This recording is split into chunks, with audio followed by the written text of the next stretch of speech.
Graça e paz, amados irmãos. Em continuidade ao estudo da nossa revista da Escola Bíblica Dominical, a revista sobre Apocalipse, hoje nós estaremos estudando a lição de número 5, que tem por tema Tiatira, a igreja comprometida com a doutrina falsa.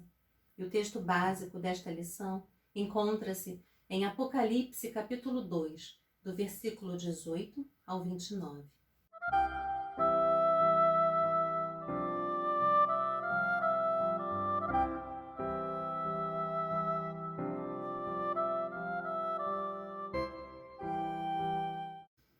A lição de número 5 tem como alvo nos alertar sobre a necessidade de aprender a identificar falsos ensinos dentro da igreja e de combatê-los. Outro sim é entender que a mensagem à igreja de Tiatira também se aplica a nós hoje e ainda avaliar biblicamente os ensinos que são pregados na igreja. Ficar atento para não se deixar enganar por heresias, por manipulações, por engano, repudiar o ensino de doutrinas heréticas dentro da igreja. A mensagem de Cristo às 7 igrejas locais existentes no oeste da província romana da Ásia Menor é também para instrução, advertência, edificação dos crentes e igrejas nos dias de hoje. A maior das cartas é dirigida à menos importante das 7 cidades mencionadas no livro de Apocalipse. Tiatira era um centro urbano comercial, situado próximo ao rio Lico, a cerca de 64 quilômetros a sudoeste de Pérgamo, pela estrada de Sardes, caminho por onde viajava o correio imperial.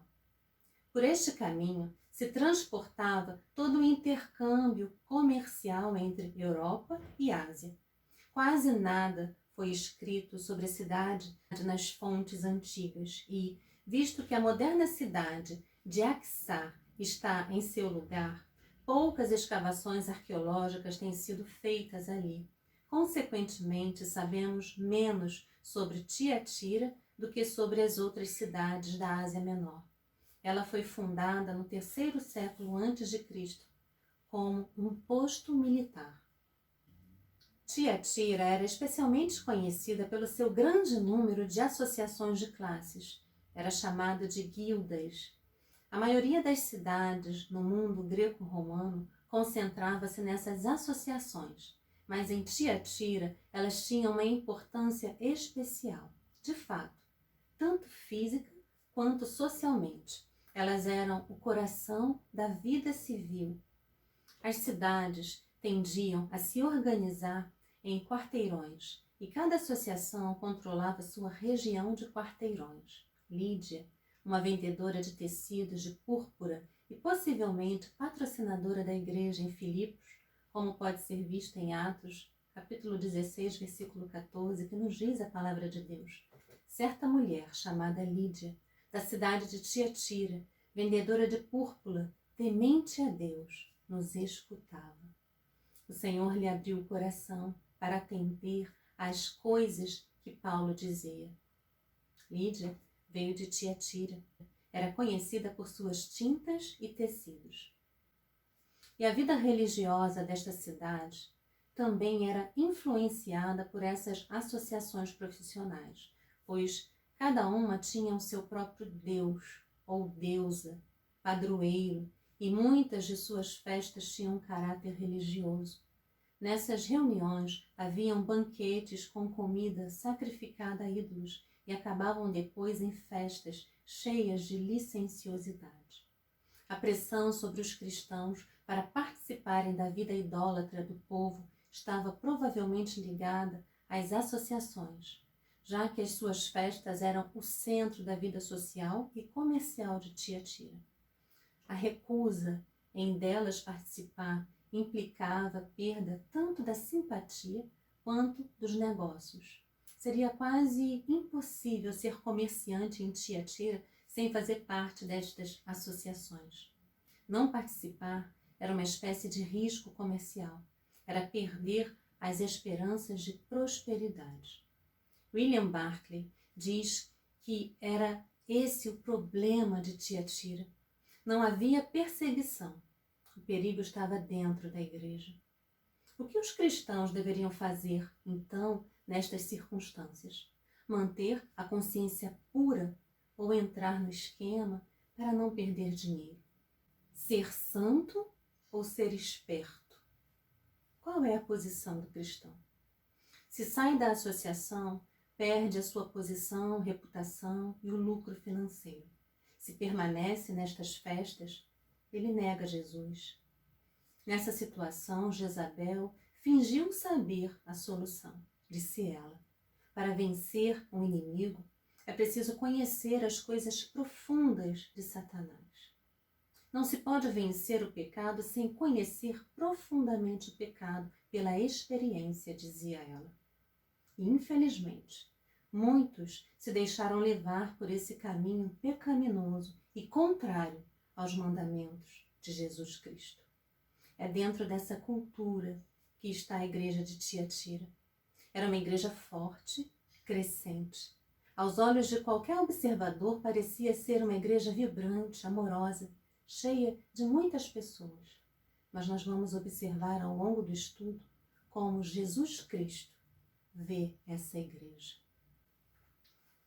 E o primeiro tópico da nossa revista traz por tema como Cristo se apresenta à igreja. Jesus Cristo se apresenta como aquele que conhece profundamente a igreja.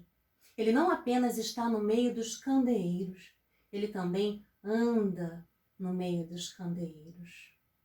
Ele conhece as obras da igreja, as tribulações da igreja, bem como o lugar em que a igreja está.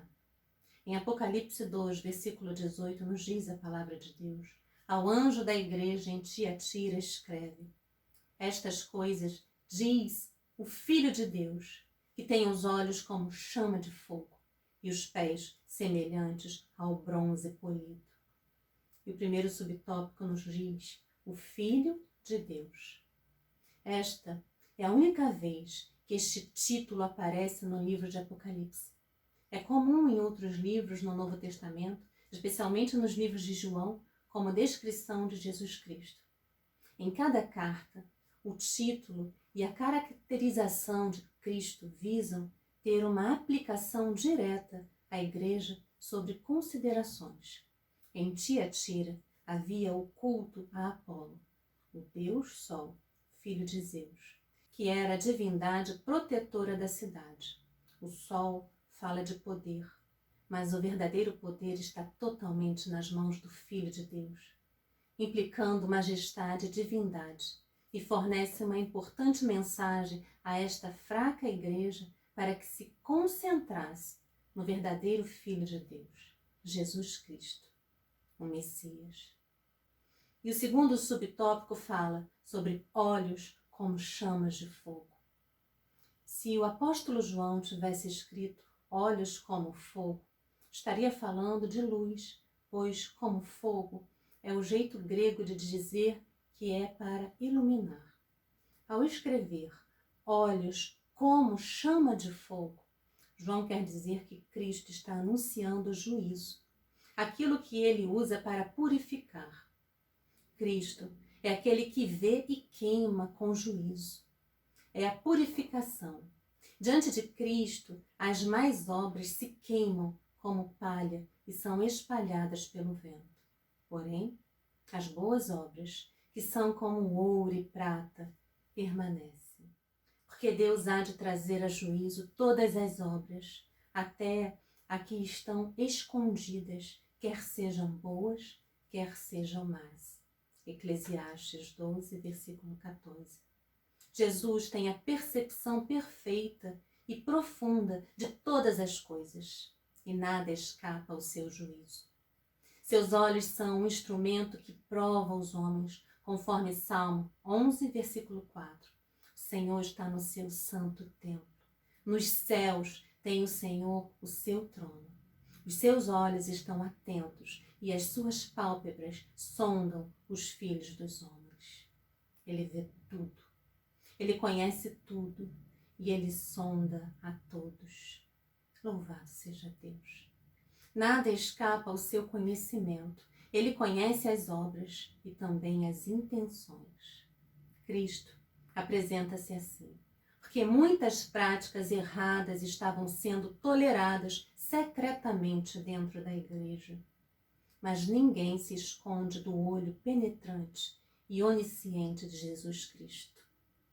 Pedro não pôde apagar da sua mente o olhar penetrante de Jesus. Ele esquadrinha o coração e os pensamentos. No dia do juízo, ele vai julgar o segredo do coração dos homens. E o terceiro subtópico fala sobre pés semelhantes ao bronze polido. Essa expressão revela o poder que Cristo tem de esmagar os seus inimigos debaixo dos seus pés. Pés ardentes de bronze são uma clara referência ao juízo divino. Jesus Cristo, com pés de juízo, está se locomovendo por entre a igreja para exercer a sua autoridade disciplinadora sobre o pecado. O bronze polido é para reluzir e para refletir, ou seja, Cristo é o espelho para que a pessoa veja quem realmente ela é. Cristo é o espelho da igreja. Na situação desesperadora de Tiatira, com a seita de Jezabel, tendo total liberdade na igreja, os crentes precisavam perceber que o Cristo exaltado está não apenas ciente de cada detalhe da situação, como também que o juízo é iminente. Embora muitos membros da igreja possam ser enganados pelos seus argumentos perniciosos, manipulador, Jesus sonda cada um e a chama de fogo logo os consumirá. E o segundo tópico da nossa revista, o autor traz por tema o que Jesus elogiava na igreja. Apocalipse 2,19 nos diz: conheço as tuas obras, o teu amor, a tua fé, o teu serviço, a tua perseverança e as tuas últimas obras, mais numerosas do que as primeiras. O elogio de Cristo a essa e a outras igrejas mostra que ele é justo e não fica esquecido do trabalho de sua igreja. Provavelmente, as 4 palavras de reconhecimento, amor, fé, serviço e perseverança, são explicativas das boas obras desta igreja. Conheço as tuas obras. Alguns estudiosos acreditam que essas obras deveriam ser vistas como 2 pares. Os 2 primeiros, a força motivadora, amor e fé, e os 2 últimos, seus resultados, serviço e perseverança. E o primeiro subtópico, o autor fala sobre o amor. É o princípio fundamental na vida do cristão. Em Mateus 22, do 37 ao 39, nos diz a palavra de Deus: respondeu-lhe Jesus: amarás o Senhor teu Deus de todo o teu coração, e de toda a tua alma, e de todo o teu entendimento. Este é o grande e primeiro mandamento. O segundo, semelhante a este, é: amarás o teu próximo como a ti mesmo. A igreja possuía a maior das virtudes, o amor. O que faltava em Éfeso, havia em Tiatira. E o segundo subtópico, ele vai falar sobre a fé. A fé descreve a confiança em Deus, em vez da confiança neste mundo. Aqui, o termo parece se referir a algo maior do que confiança. É principalmente a perseverança fiel em Cristo, em meio à opressão e à pressão dos pagãos. É a fé na pessoa e obra de Jesus Cristo. Fomos criados para boas obras. Efésios 2, versículo 10. Pois somos feitura dele, criados em Cristo Jesus para as boas obras, as quais Deus, de antemão, preparou para que andássemos nelas. Louvado seja Deus. O terceiro subtópico vai falar sobre o serviço ou diaconia. A membresia estava envolvida no serviço da igreja, o que a tornava dinâmica e próspera. O termo serviço ocorre apenas nessa passagem no livro e faz referência a uma vida ativa de cuidado e ajuda, a um serviço e ministério caridoso para com os outros. E o quarto subtópico fala sobre perseverança. É a paciência e resistência constante, referindo-se a uma perseverança ativa em meio à pressão e aos tempos difíceis. Ela é a característica-chave do vencedor, que permanece fiel a Deus, mesmo que isso implique o martírio. Esses 4 termos descrevem uma vida de cuidado cristão para os outros e de fidelidade a Deus. O perigo que ameaçava essa igreja não vinha de fora, mas vinha de dentro. E o quinto subtópico fala sobre obras cada vez mais abundantes. A igreja estava caminhando em franco progresso espiritual. A igreja de Tiatira era muito ativa na obra local. As últimas obras da igreja eram mais numerosas que as primeiras. Essas marcas eram do remanescente fiel e não da totalidade dos membros. E no terceiro tópico da nossa revista, o autor nos traz como reflexão o que Jesus repreendia na igreja. Apocalipse 2, versículo 20 nos diz: tenho, porém, contra ti o tolerares que essa mulher, Jezabel, que a si mesma se declara profetisa, não somente ensine, mas ainda seduza os meus servos a praticarem a prostituição e a comerem coisas sacrificadas a ídolos. Por mais notáveis que fossem os seus pontos fortes, no entanto, as suas deficiências eram ainda mais graves. Como em Pérgamo, os membros de Tiatira haviam relaxado em sua vigilância teológica e toleravam exatamente a heresia que Éfeso tinha rejeitado. Como em outros lugares, a fórmula básica, mas tenho contra ti, introduz o descontentamento divino como um sério problema na igreja e adverte sobre a vinda do juízo, caso a situação não mude. Tanto em Pérgamo como em Tiatira, os ensinos heréticos estavam levando os membros das sinagogas a serem persuadidos a praticarem a prostituição e comerem coisas sacrificadas a ídolos. Em Pérgamo havia a falsa doutrina de Balaão, que simbolizava o dolo e a cobiça daquele que se alugava para fazer serviços religiosos buscando o lucro pessoal. Em 2 Pedro 2,15, nos diz a palavra de Deus: abandonando o reto caminho, se extraviaram, seguindo pelo caminho de Balaão, filho de Beor, que amou o prêmio da injustiça. Em Judas 1,11 nos diz: ai deles, pois seguiram o caminho de Caim, buscando o lucro, caíram no erro de Balaão e foram destruídos na rebelião de Corá. Em Tiatira havia a falsa doutrina de Jezabel, que era um símbolo da maldade e falsa religião, e que promovia o culto às divindades estranhas no meio da igreja. Satanás estava muito ativo em toda a Ásia, na época em que essas cartas foram enviadas às 7 igrejas. Ele atuava nas sinagogas em Esmirna, em Filadélfia. Em Pérgamo, ele tinha o trono. Em Tiatira, ele tinha uma profetisa que instruía as pessoas a conhecerem as coisas profundas de Satanás. O problema principal da igreja de Tiatira foi tolerar o ensino dessa falsa profetisa. O nome dela era Jezabel. Não se sabe ao certo a sua identidade, se havia mesmo uma mulher naquela igreja com esse nome, ou se a citação é simbólica, simbolizando uma forma de liderança.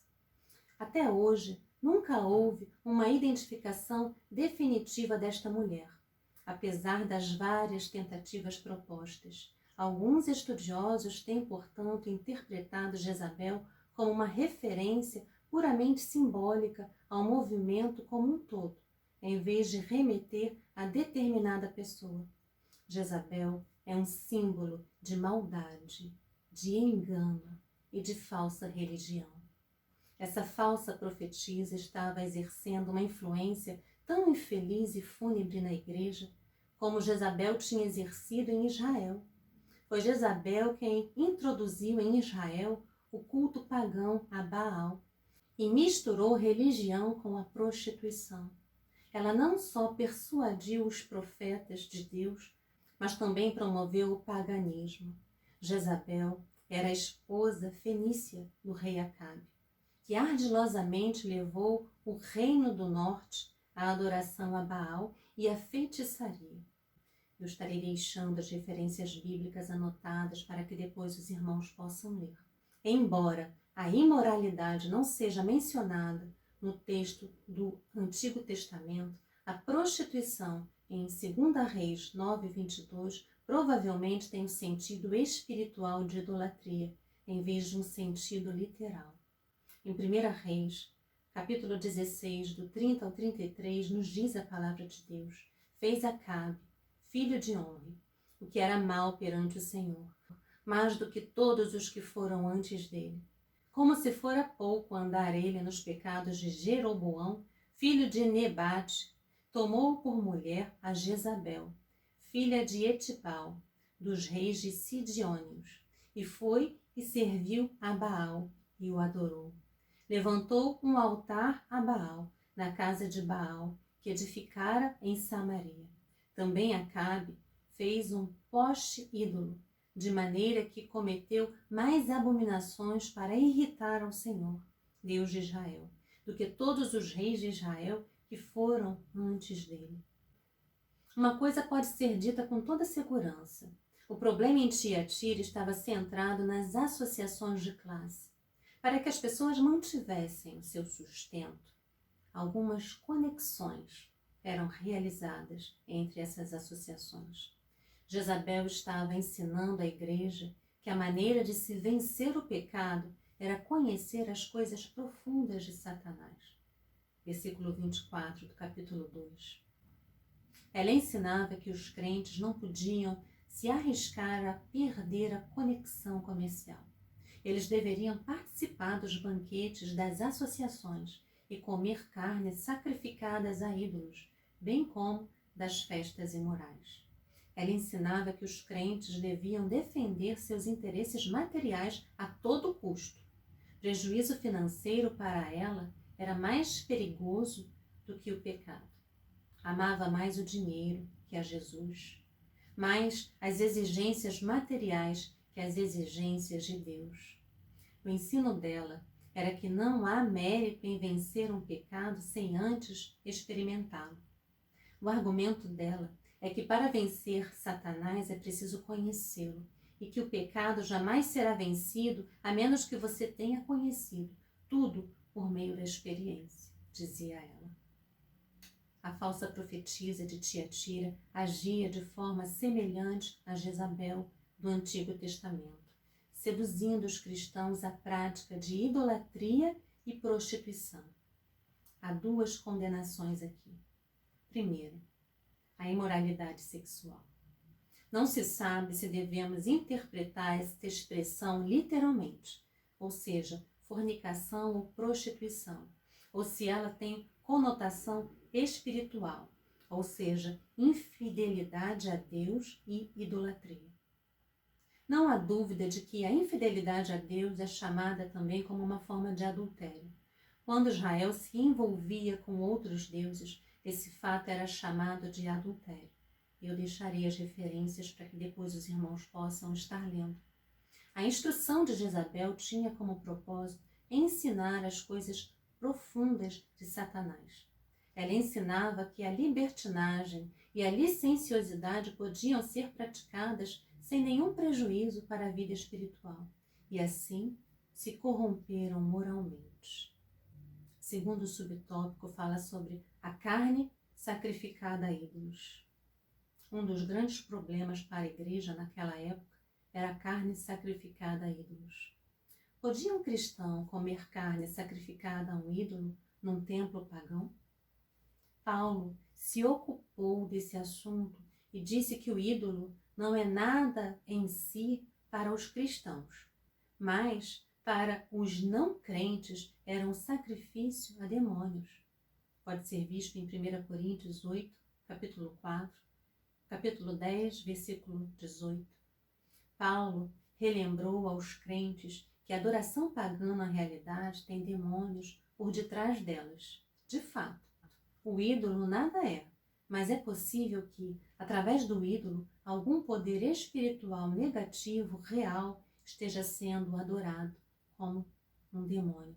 Em 1 Coríntios 10, 20 nos diz: antes digo que as coisas que eles sacrificam é a demônios, que as sacrificam e não a Deus. E eu não quero que vos torneis associados aos demônios.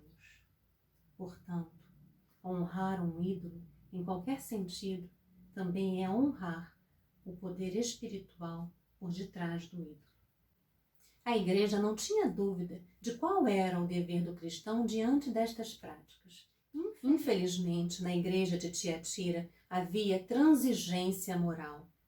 Nesta igreja, não era o lobo que veio de fora, mas o lobo que estava enrustido dentro da igreja. Escrevendo sobre essa condição da igreja em Tiatira, William Barclay nos alerta. Aqui temos um alerta. Uma igreja cheia de gente, cheia de energia e atividade, não necessariamente é uma verdadeira igreja. É muito fácil encher de gente uma igreja quando os fiéis vêm para ser entretidos e não instruídos, para ser tranquilizados em vez de ser desafiados e confrontados com a realidade de seus pecados e com a oferta da salvação. Uma igreja pode chegar a estar cheia de energia. Pode ser que essa igreja não descanse em suas múltiplas atividades, mas nessa abundância de energia, todavia, pode ter perdido o centro da sua vida. Em vez de ser uma congregação cristã, não passa de um clube social. O pastor Hernandes Dias Lopes nos diz, em seus escritos sobre o livro de Apocalipse, no livro que ele tem sobre Apocalipse, O Futuro Chegou, ele diz: Jesus denunciou de igual forma a falsa moralidade. A proposta de Jezabel era oferecer uma nova forma de cristianismo, um cristianismo liberal, sem regras, sem proibições, sem legalismo. Ela queria modificar o cristianismo para se adaptar à moralidade do mundo. Ela ensinava uma prática ecumênica com o paganismo. E o quarto tópico da nossa revista, o autor traz por tema consequências do pecado da igreja. Antes de Jesus tratar a igreja com juízo, ele a confronta em misericórdia. Deus é paciente, ele é longânimo, ele não tem prazer na morte do ímpio, ele não quer que nenhum se perca. Ele chama ao arrependimento. Ele dá tempo para que o pecador se arrependa. Senão vejamos. O primeiro subtópico. Jesus deu-lhe tempo. Apocalipse 2, 21 nos diz a palavra de Deus. Dei-lhe tempo para que se arrependesse. Ela, todavia, não quer arrepender-se da sua prostituição. Devido à seriedade do erro, a única coisa que Deus pode lhes dar é a oportunidade para mudar as suas atitudes. Antes de tratar a igreja com juízo, ele a confronta com a verdade e misericórdia. Porém, Jezabel não queria se arrepender. Ela desprezou o tempo da sua oportunidade. Ela fechou a porta da graça com as suas próprias mãos e foi reprovada. A palavra prostituição nesta passagem é metáfora, acompanhando a tendência do Antigo Testamento a usar o termo para prostituir-se com outros deuses. Em Oséias 9, versículo 1, nos diz a palavra de Deus: não te alegres, ó Israel, não exultes como os povos, porque ao prostituir-te abandonaste o teu Deus. Amaste a paga de prostituição em todas as eiras dos cereais. Desta forma, a palavra funciona como um resumo que reflete os dois pecados do versículo 20, idolatria e imoralidade. A disposição de Jezabel para participar das práticas religiosas pagãs era cometer adultério contra Deus. Cada dia é um tempo de graça, irmãos. É uma oportunidade de se voltar para Deus. Os braços do perdão estão estendidos.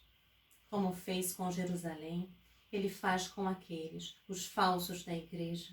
Jerusalém, Jerusalém, quantas vezes quis eu ajudar os seus filhotes como a galinha ajunta os seus filhotes e vós não o quisestes. Mateus 23, 37. E o segundo subtópico nos diz, eis que há prostro de cama. Em Apocalipse 2, versículo 22, nos diz a palavra de Deus, eis que há prostro de cama, bem como em grande tribulação os que com ela adulteraram, caso não se arrependam das obras que ela incita. Pérgamo recebeu uma advertência, a frase, se não, ou se não mudar, se não se arrepender, mas Tiatira, a vinda do juízo é anunciado como um fato. Ela havia se pervertido na cama da idolatria. Agora, Deus iria lançá-la num tipo diferente de cama, uma cama de dor. A frase lançarem significa que Cristo infligiria tal sofrimento sobre ela. O uso da doença como juízo era comum na Bíblia. Cama era uma metáfora para uma doença. Êxodo 21, 18, Salmos 6, versículo 6, Salmo 41, versículo 3.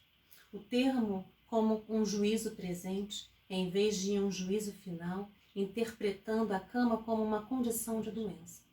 O propósito é fazer com que essa líder, a líder usada para o mal, a líder manipuladora e enganadora, que ela experimente os amargos frutos da sua loucura. E o terceiro subtópico nos fala sobre matarei os seus filhos. Apocalipse 23 nos diz, matarei os seus filhos e todas as igrejas conhecerão que eu sou aquele que sonda mentes e corações e vos darei a cada um segundo as vossas obras. Esses filhos de Jezabel seriam aqueles que seguiam os seus ensinos e praticavam as suas obras malignas. Jesus disse que os filhos do diabo são os que praticam as obras do diabo. Em João 8, versículo 44, nos diz, vós sois do diabo, que é o vosso pai, e quereis satisfazer-lhes os desejos. Ele foi homicida desde o princípio e jamais se firmou na verdade, porque nele não há verdade. Quando ele profere mentira, fala do que lhe é próprio, porque é mentiroso e pai da mentira. Nem todos que estão congregando numa igreja local fazem parte da verdadeira igreja de Jesus Cristo. E o quarto subtópico nos tem por tema, todas as igrejas conhecerão que eu sou aquele que sonda mentes e corações. O resultado da atividade de Cristo contra as falsas doutrinas é que todas as igrejas serão alertadas ao conhecerem o poder que ele tem para julgar. No futuro, elas verão a mão do Senhor caindo sobre os que praticam o mal, sobre os que praticam o engano, sobre os manipuladores, e naquele tempo saberão que não há escape. O juízo contra o pecado será final e completo no dia do juízo. Jesus não apenas tem os olhos como fogo, não apenas sonda a mente e o coração, mas também tem os pés semelhantes a bronze polido, prontos a esmagar os seus inimigos. No dia do juízo, Cristo colocará todos os seus inimigos debaixo dos seus pés. 1 Coríntios 1, 25. Naquele dia, o Cordeiro estará irado. Apocalipse 6, versículo 17. No versículo 24, a palavra de Deus nos diz, Mas eu vos digo a vós e aos restantes que estão em Tiatira, a todos quanto não têm esta doutrina e não conheceram, como dizem as profundezas de Satanás, que outra carga vos não porei. É possível manter-se firme na doutrina, mesmo quando outros se desviam?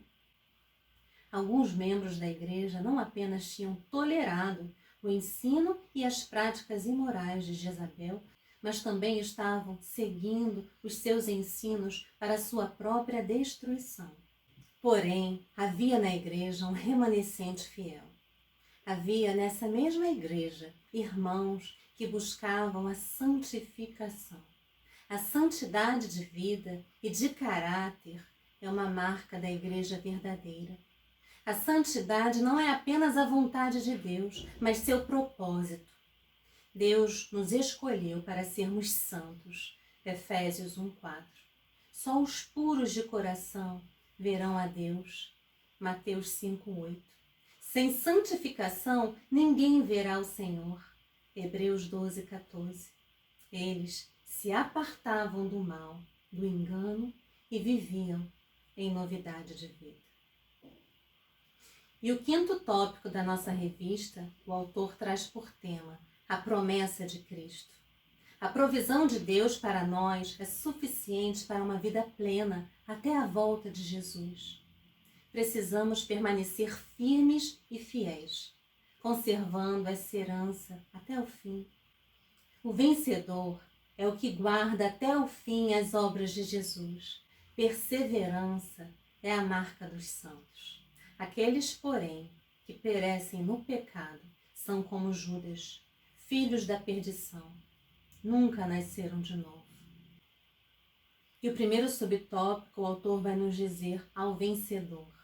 Está em Apocalipse 2, versículo 26. Ao vencedor que guardar até o fim as minhas obras, eu lhe darei autoridade sobre as nações. Ao vencedor. Esse é um pronunciamento comum de cada uma das cartas do Apocalipse.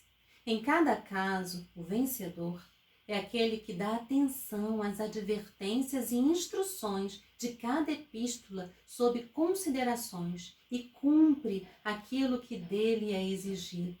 Portanto, aqui, o vencedor é aquele que desafia o culto difundido pela falsa profetisa, que evita a imoralidade e contra ela combate. A vida cristã requer o triunfo sobre o pecado e as falsas religiões. A conversão deve estar solidamente alicerçada sobre o arrependimento e a fé reais. E isso deve ser seguido pela santificação, pois do contrário, não terá havido salvação. A única forma de ser vencedor é perseverar na palavra de Deus e nas obras de Jesus até que ele venha. Versículo 25. Tão somente conservai o que tendes até que eu venha. Uma pessoa que obedece e guarda as verdades reveladas na palavra de Deus é vencedora. No caso, são as obras de Jesus, em contraste implícito com as obras de Jezabel. Apenas as obras de Cristo são a base para a vida cristã. As mais obras de Jezabel ou as obras incompletas de irmãos individuais são insuficientes. Além do mais, as palavras de Jesus devem ser praticadas, obras.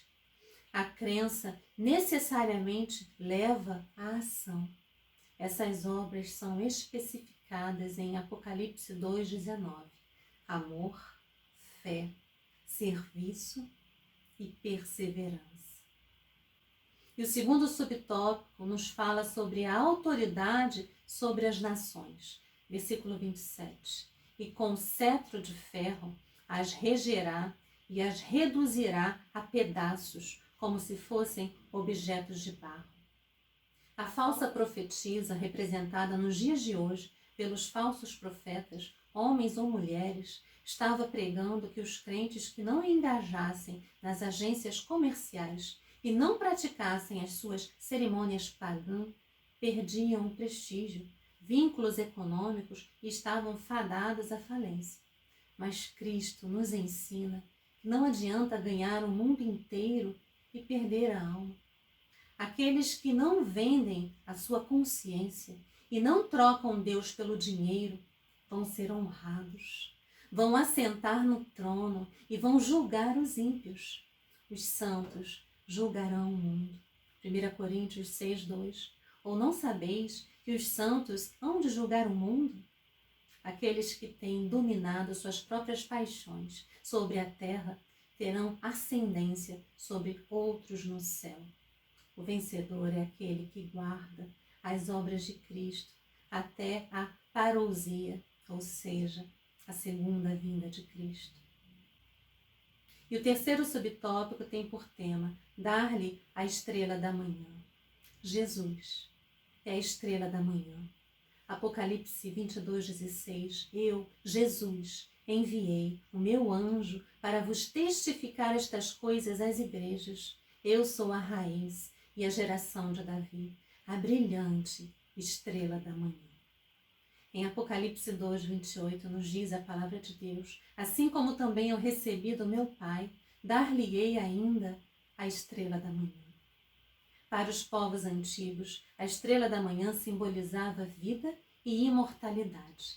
A estrela da manhã também era símbolo de glória celeste, pelo que essa vida vem através de Jesus Cristo como Senhor celestial, o qual é a nossa vida.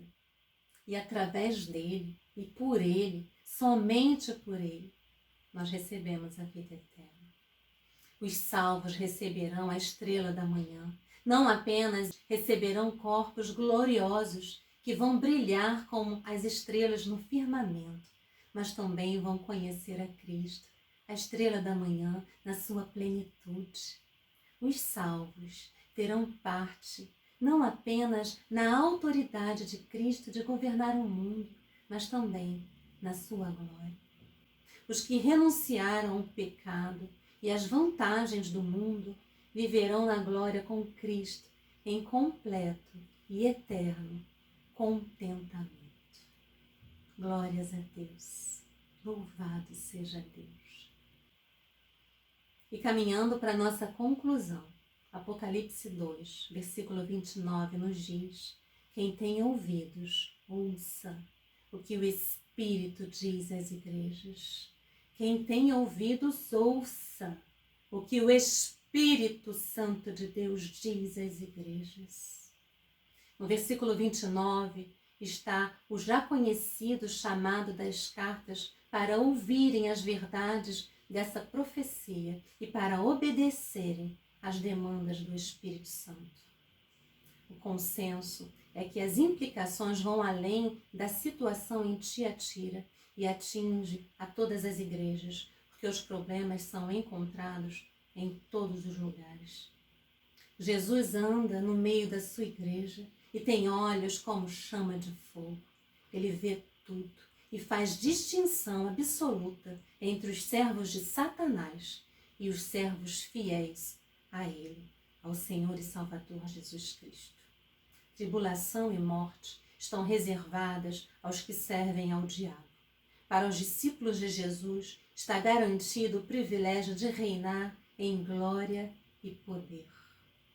Louvado seja Deus. Grant R. Osborne resume do seguinte modo a carta de Tiatira, abre aspas: há 3 áreas enfatizadas nesta carta e todas estão intimamente relacionadas com a igreja nos dias de hoje. Em primeiro lugar, é crucial crescer nas mesmas obras: amor, fé, serviço e perseverança. A igreja da atualidade enfrenta as mesmas pressões que a igreja de Tiatira, e seria bom se o Senhor pudesse dizer o mesmo de nós: tuas últimas obras são mais numerosas do que as primeiras. Em segundo lugar, já está afirmado na carta anterior, também estamos lutando contra muitos movimentos doutrinários heréticos e precisamos tomar uma posição firme. Devemos proteger a igreja de líderes inescrupulosos. que guiam seus seguidores com o objetivo de construir os próprios reinos e diluem a fé cristã para torná-la mais atraente ao mercado secular. Em terceiro lugar, o principal desafio da igreja em Tiatira difere daquele da igreja em Pérgamo, no sentido de que a maior pressão não vem da religião pagã, mas do mundo dos negócios e do comércio. E isso encontra correspondentes ainda mais próximos em nossa cultura, pois muitos cristãos fazem concessões no seu andar com Cristo a fim de aumentar os seus ganhos ou manter os seus empregos. O juízo de Cristo pode cair sobre nossas igrejas do mesmo modo que caiu sobre a igreja de Tiatira.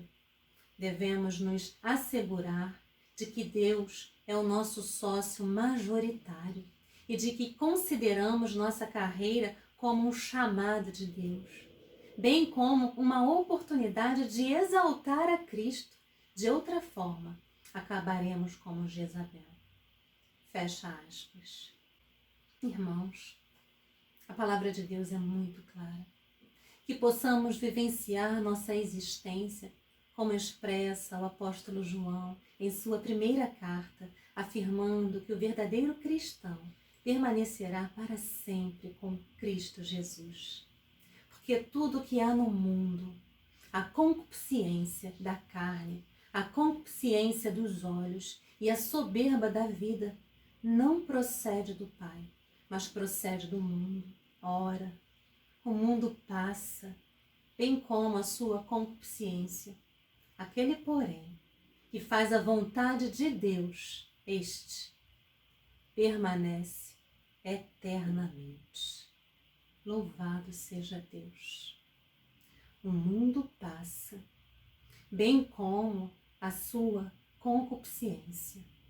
Aquele, porém, que faz a vontade de Deus, este permanece para sempre.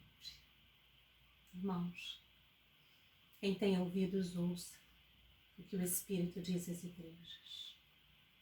Que Deus nos conceda um dia abençoado, guardado e protegido pelo único que é digno de toda a honra, toda a glória e todo o louvor, o nosso Senhor e Salvador Jesus Cristo. Que Deus a todos abençoe e até o próximo estudo.